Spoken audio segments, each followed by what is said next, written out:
गुरु प्यारी साध संगत जी, आज की साखी सतगुरु नानक देव जी के समय की है।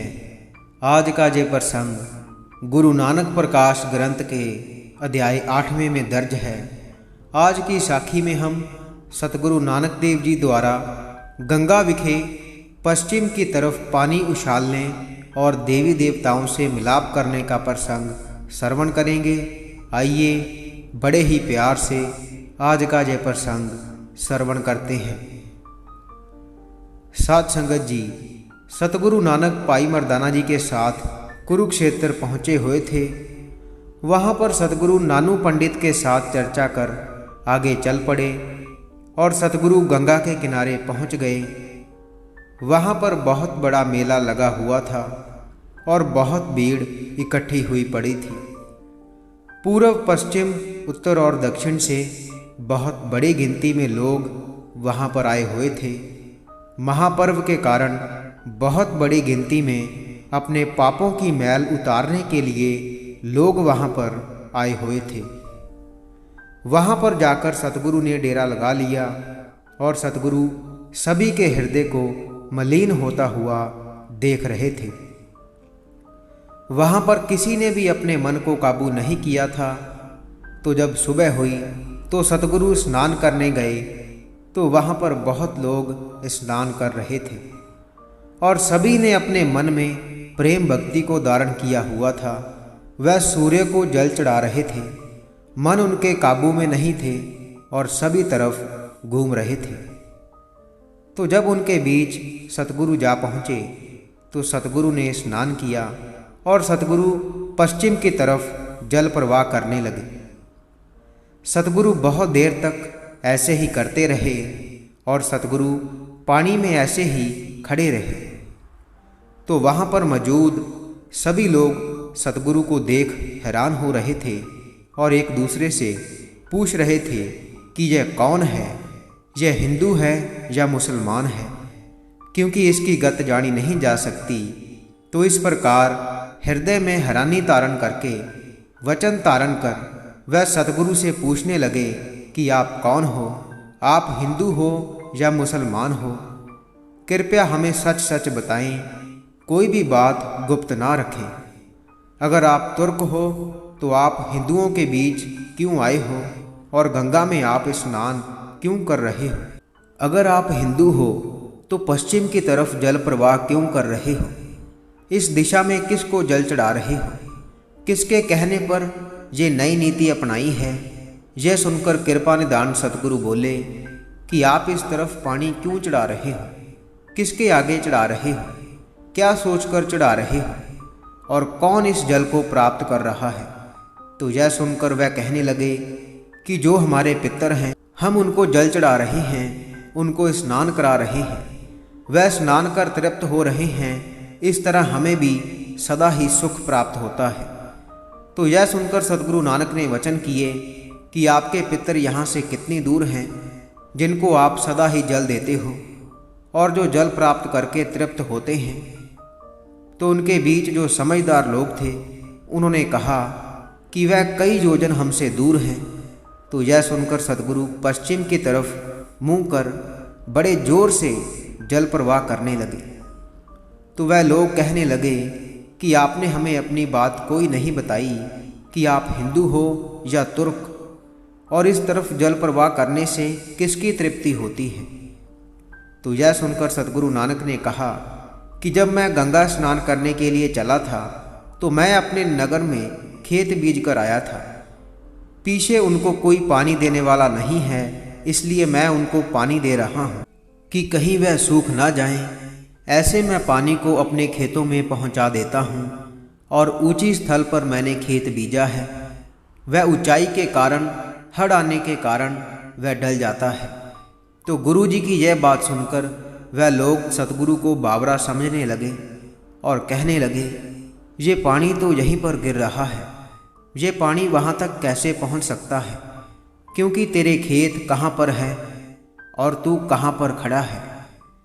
इस तरह वह कहने लगे कि आपके खेत हरे नहीं हो सकते, आप बड़े अनजान हो। तो बहुत लोग मिलकर वहाँ पर आए तो कृपा निदान गुरुजी ने कहा कि आप लोगों ने परमेश्वर बुलाया है, प्रेम भक्ति के बगैर मन भरमाया है। मेरे खेत यहाँ से बहुत नज़दीक हैं, मेरा किया हुआ जल प्रवाह वहाँ तक नहीं पहुँच सकता, लेकिन आपके पितर तो आपसे बहुत दूर हैं, तो आपका पानी वहाँ तक कैसे पहुँच सकता है? आप मुझे अनजान कैसे समझते हो? इस तरह तो आप सबसे बड़े मूर्ख हो। इस तरह कहकर सतगुरु नानक चुप हो गए और वहीं पर गंगा के किनारे बैठे रहे। बहुत भारी संख्या में लोग वहाँ पर स्नान कर रहे थे और सतगुरु नानक किनारे पर बैठकर प्रभु भक्ति में लीन उसका ध्यान कर रहे थे। तो वहाँ पर कुछ लोग संध्या करने लगे और कुछ लोग अपने पितरों को पानी दे रहे थे। तो कोई हाथ में माला पकड़कर ध्यान कर रहा था। तो श्री गुरु जी सबके मनों की जानते थे। तो उनको देखते हुए सतगुरु नानक ने वचन किए कि देखो, हिंदू नरक में जाते हैं, यम उनको पकड़कर बुरी मार मारते हैं। तो यह सुनकर वहाँ पर मौजूद लोगों ने सतगुरु नानक से सवाल किया कि हिंदू हरि की भक्ति करते हैं तो फिर वह कैसे नरकों में जा सकते हैं? और कहने लगे कि पहले तुमने उल्टी बात कही थी, हे निडर, अब तू ऐसे कैसे बोल रहा है? तो उनको सीधा मार्ग दिखाने के लिए सतगुरु नानक बोले कि अगर आप नाम में लिव लगाओ फिर आप अंत में नीच गति को क्यों प्राप्त करते हो? हाथ में माला लेकर बैठे हो, लेकिन फिर भी एक क्षण के लिए भी मन स्थिर नहीं होता। लोक दिखावे के लिए दिन रात बैठे अपनी मर्जी अनुसार पाखंड करते हो। और सतगुरु कहने लगे कि आप किस तरह नाम जप रहे हो? और सतगुरु ने एक दो जन को इशारा कर कर कहा कि तुम्हारा मन तो मुल्तान में फिर रहा है, और तुम्हारा काबुल में फिर रहा है, और तुम्हारा दिल्ली में फिर रहा है। मन में बड़ा प्रसन्न होकर लाभ देख रहा है। वहाँ पर मौजूद लोग जो ध्यान कर रहे थे, भक्ति कर रहे थे, उनके मन जहाँ जहाँ भटक रहे थे, सतगुरु नानक वैसे वैसे उनको बताते गए। तो सभी मनुष्यों ने सतगुरु नानक के ये वचन सुनकर यह जाना, ये मुक्तिदाता परमेश्वर है। हाथ जोड़कर दीन होकर सतगुरु के चरणों पर वंदना की और सतगुरु के चरणों पर अरदास विनती करने लगे कि हमसे भूल हो गई है, हमें क्षमा बख्शे। हमने आपकी पहले महिमा नहीं जानी, अब हमें पता चल गया है कि आप तो मुक्तिदाते हो। तो दर्पण माला छोड़कर हिंदू मतानुसार देवता और पितरों को तृप्त करने के लिए मंत्र पाठ करके जल देने के काम को दर्पण माला कहते हैं। और वह ठाकुर पूजा छोड़कर गुरु जी के चरणों में आकर बैठ गए और कहने लगे, अब आप हमें अपने सिख बना लें और अपने चरणों की धूल समझकर हमारे सभी पाप दूर करें। हम भूले भटके हैं, आप हमें सच्चा मार्ग दिखा दो, क्योंकि आप मुक्तिदाते परमेश्वर हो। अब आप हमारे गुरु हो गए हो। इस तरह कहकर सभी ने सतगुरु नानक के चरणों पर वंदना की। तो यह सुनकर सतगुरु नानक ने कहा, हे संतो, सुनो, मैं किस तरह आपको अपना शिष्य बना सकता हूँ? आपके मन मलिन हैं, इसलिए आप किसी और को अपना गुरु बनाएं। मुझे तो आप बावरा समझते हो। तो यह सुनकर वह कहने लगे कि हम आपको नहीं छोड़ेंगे। तो जब सभी सतगुरु के चरणों पर लेटे रहे तो सतगुरु ने कोमल वचन कहकर उनको संतोष दिया और गुणों की खान सतगुरु नानक वहाँ पर बैठ गए।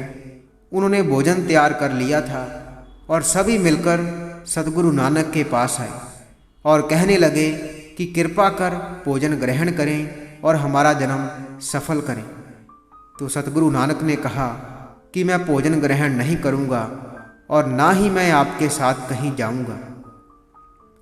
तो वह सभी सतगुरु नानक को भोजन ग्रहण करने के लिए बार बार कहने लगे।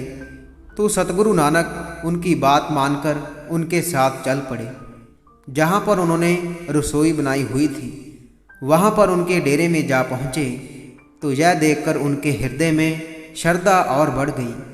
खत्री और ब्राह्मण कपड़े उतारकर चौके में जा बैठे और गुरुजी को चौके में बिठाकर लकीर खींची तो सतगुरु नानक ने उनको कहा कि आपका चौका अब पिट गया है, अब सभी वस्तुएं उठाकर फेंक दो। अब लकीर खींचने की क्या ज़रूरत है जब अंदर का चौका ही खराब हो गया है। तो यह सुनकर ब्राह्मणों ने कहा कि हमने बड़ी निष्ठा से साफ सुथरा सुच्चा भोजन तैयार करवाया है और चौके के ऊपर गोबर का लेप किया है और किसी को इसके नज़दीक नहीं आने दिया है। लकड़ियों को पानी से साफ कर, अन्न को चुनकर पास बैठकर सभी कुछ तैयार किया है। तो आपने कहाँ देखा है कि रसोई पिट गई है? हमने तो बहुत सोच संजम की है। तो यह सुनकर सतगुरु नानक कहने लगे कि जब तक आप नहीं आए थे तब तक तो चौका सुच्चा था, लेकिन अब आपने इसे पिट दिया है। आपके साथ 4 नीच इसमें आए हैं, उन्होंने चौका पिट दिया है। तो वह सतगुरु नानक से कहने लगे, हे गुरुजी, हमें तो वह 4 नीच दिखाई नहीं दे रहे।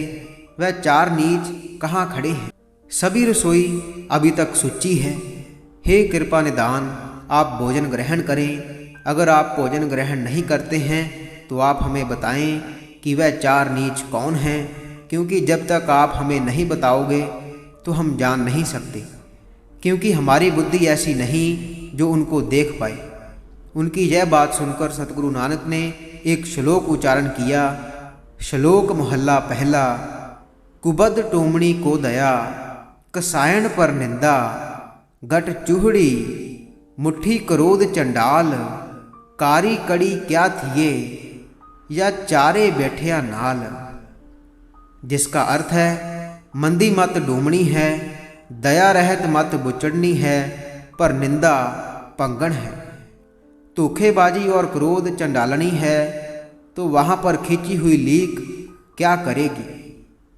अगर ये 4 चीज़ें तुम्हारे साथ बैठी हुई हैं, इन 4 नीच के साथ चलने से चौका पिट गया है। अपने मन के मुंसिफ होकर इंसाफ करो। तो यह सुनकर वह कहने लगे, हे गुरुजी, ये चौका कैसे पवित्र हो सकता है? कृपया हमें बताएं। तो उनकी प्रीत देखकर दया के सागर सतगुरु नानक बोले, सच को अपना संयम बनाएं, पवित्र जीवन नीति को लकीर बनाएं और नाम के सिमरन को स्नान बनाओ। और सतगुरु कहने लगे, हे नानक, परलोक में केवल वही उत्तम गिने जाएंगे जो पापों के राह पर नहीं चलते। इस तरह जो चौका पवित्र होता है वह दोबारा पिटाया नहीं जा सकता।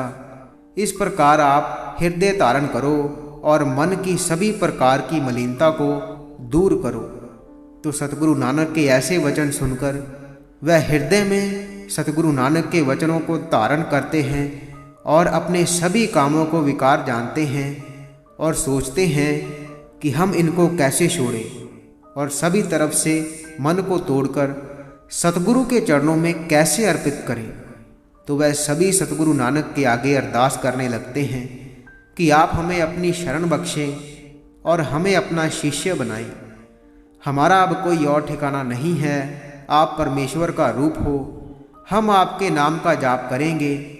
तो जब सतगुरु नानक ने उनको निम्र हुआ देखा तो वचन किए कि आपके पास जितना भी धन है परमेश्वर की खातिर सब लुटा दो और फिर परम सुख पाओ। उस समय जिन्होंने सतगुरु की बात मान ली उन सभी ने धन को लुटा दिया। तो उन पर सतगुरु नानक ने मेहर की दृष्टि की और सतनाम का उपदेश दिया। उन पर प्रेम नाम का रंग चढ़ा दिया, उनके मन को शांति दी, जिस कारण उन्होंने सुख पाया। अंतकाल समय उन्होंने ही शुभ गति पाई और जीवित रहते हुए नाम में लिव लाई। इस प्रकार जब सभी सतगुरु के शिष्य बन गए तो उन्होंने सतगुरु को प्रणाम किया और उनके उपदेश पर चलने का उनसे वादा किया। तो इस प्रकार जब रात हुई तो श्री गंगा शरीर धारण कर सतगुरु नानक के पास आई। गंगा ने सोने का थाल हाथ में पकड़ा हुआ था और उस थाल में हीरे और जवाहरात थे। उसने वह पेटा सतगुरु नानक के चरणों पर रख दी और वंदना कर बोली, कलयुग में दुष्टता और पाप का भार बहुत बढ़ गया है। हे कृपालु गुरु जी, अब मुझसे और बर्दाश्त नहीं होता, कृपा तारण कर कोई उपाय करें। जिससे कि मुझे सदा सुख प्राप्त हो सके। हे गुरुजी, उपकार करने के उद्देश्य से आपने अवतार धारण किया है। गंगा के ये वचन सुनकर सतगुरु नानक कृपा धारण कर बोले, जो परमेश्वर के परम प्यारे हैं, सुबह शाम उनका ध्यान करो। जब वह अपने चरण तुम्हारे जल में डालेंगे तो तुम्हारे सभी दुख दूर हो जाएंगे। जब कत्तक का महीना आता है तो आकाश मैल रहित शुद्ध हो जाता है, उसी तरह तू भी शुद्ध हो जाएगी। और सतगुरु कहने लगे, संतों के रसीले लक्षण सुनो। सीपी में जैसे चांदी का पुलेखा होता है, इसी तरह वह जगत को नाशवान और एक बुलेखा समझते हैं। खुशी और गमी में वह सदा ही एक समान रहते हैं। उनका कोमल और परोपकारी हृदय विशाल होता है। विषय और वासनाओं को वह हृदय में साड़ देते हैं। पराये दुख को देखकर वह हृदय में दुखी हो जाते हैं और पराये सुख को देखकर वह हृदय में बहुत प्रसन्न होते हैं। हर समय सिमरन के रंग में रंगे रहते हैं। वैर, मोह और घमंड से दूर रहते हैं। उनके चरण जब तेरे जल में पड़ेंगे तो तेरे सभी दुख और कष्ट उसी समय दूर हो जाएंगे। तो श्री गंगा जी ने सतगुरु नानक से जब ये वचन सुने तो उन्होंने सतगुरु नानक के चरणों पर वंदना की और सतगुरु नानक के चरणों को स्पर्श किया। जैसे ही सतगुरु नानक के चरणों को स्पर्श किया, वह निर्मल हो गई, जैसे कि साबुन को लगकर कपड़ा साफ हो जाता है। और कहने लगी कि मेरी ये पेटा स्वीकार करें, आप जगत के स्वामी हो। तो यह सुनकर सतगुरु नानक ने वचन किए, यह हमारे किसी काम नहीं, इसको आप अपने भंडार में ही रखें और गरीबों को भोजन करवाएं। तो यह सुनकर गंगा ने कहा कि हे गुरुजी, आप भी वहाँ आकर भोजन ग्रहण करें। इस तरह कहकर गंगा वहाँ से चली गई। तो जब सुबह हुई, गंगा ने भंडारा किया। सभी प्रकार के भोजन बनाए गए, सभी देवताओं को बुलाया गया और सभी वहाँ पर उसी समय मौजूद हो गए। नारद मुनि ब्रह्मा जी के साथ आया।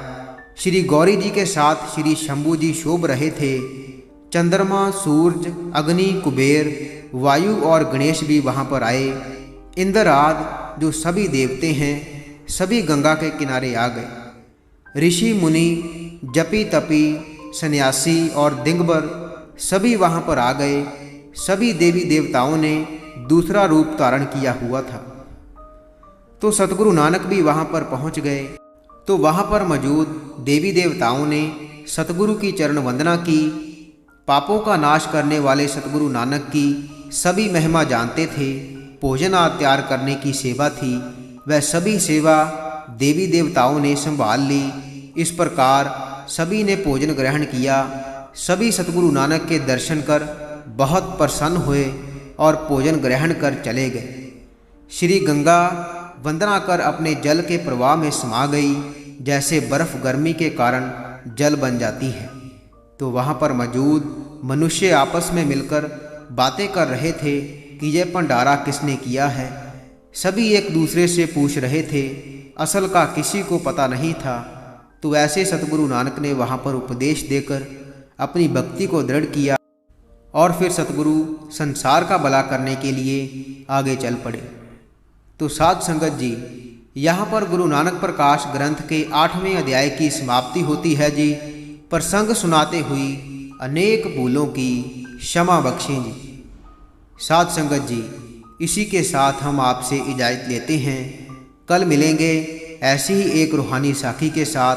अगर आप रोज़ाना रूहानी साखियाँ और रूहानी विचार सुनना पसंद करते हैं तो आप इस चैनल को सब्सक्राइब कर लीजिए और साथ ही बेल आइकन पर भी ज़रूर प्रेस कीजिए, ताकि हम जैसे ही नई साखी अपलोड करेंगे उसकी नोटिफिकेशन आप तक पहुंच जाया करेगी। अगर आप रूहानी साखियाँ पढ़ना पसंद करते हैं तो आप हमारी वेबसाइट www.santwachan.com पर जाकर पढ़ सकते हैं, जिसका लिंक वीडियो के डिस्क्रिप्शन में दिया हुआ है।